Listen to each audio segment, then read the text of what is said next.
The tip this week is going to be about how to pick up and fix a drop stitch.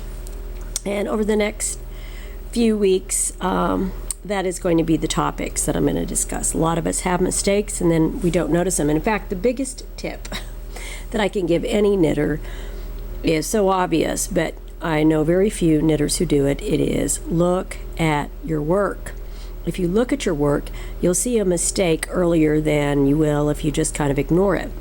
And when I say look at your work, I mean stand back a distance and you'll see things that you weren't even really aware were there. Now on this particular swatch, and this is kind of subtle and I don't even know that I would notice this, probably. Notice that I have this overlarge stitch here. I have a stitch and a stitch and a stitch and a stitch and then this overlarge stitch. That's kind of right there. Well, what has caused that is that I didn't knit that stitch when I worked it. And how you can identify it on the back is that you're going to have this like little loop. And what do you do to fix it? Well, if I'd noticed it sooner, if I had looked at my work, it would be a lot easier to fix. But now it's going to require some more effort. And so what I'm going to do, hey George, is I'm going to knit over to that spot.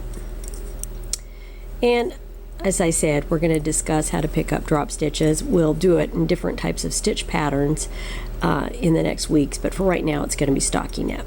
And I'm going to drop that stitch off the needle and I'm going to undo the stitches until I get to the spot where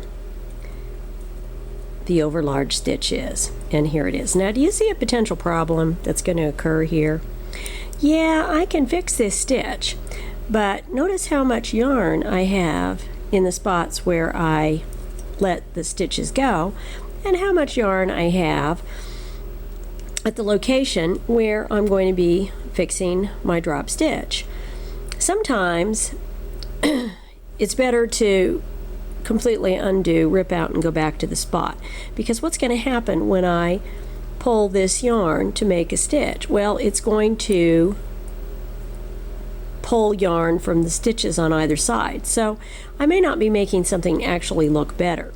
Now, I'm going to insert a crochet hook. And even if you don't crochet, having a couple of sizes of crochet hooks is a good idea.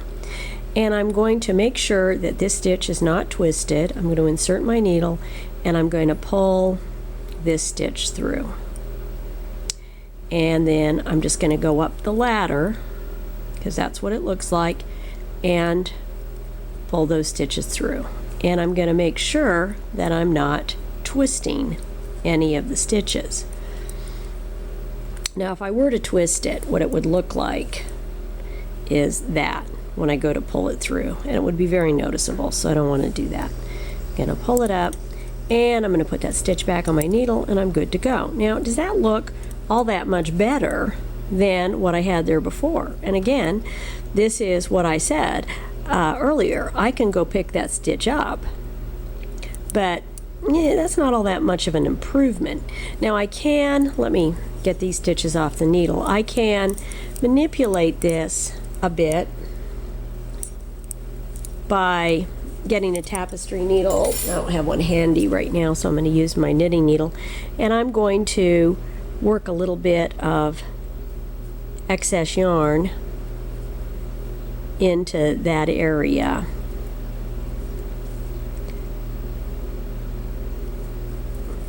Okay, and then pull a little bit of the yarn from the selvage where it won't be missed.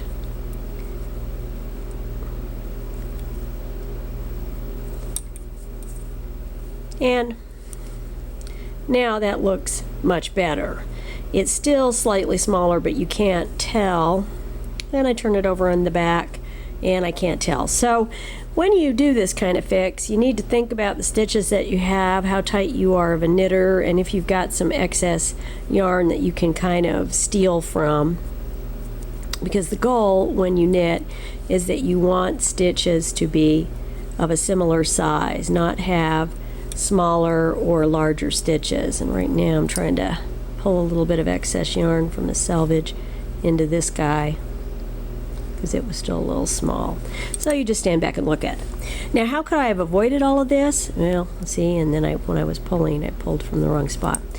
How could I have avoided all of this? Well, if I'd stood back and looked at my work instead of just knitting and staring off into space, I would have noticed that I made a mistake. And the sooner you fix that mistake, you wouldn't have to rip out as much, and also it's easier to fix that mistake. As I said, in the next few weeks, we'll be talking about how you can fix knitting mistakes. We'll do garter stitch next week because I do a lot of garter stitch projects, and I'm always having to fix that.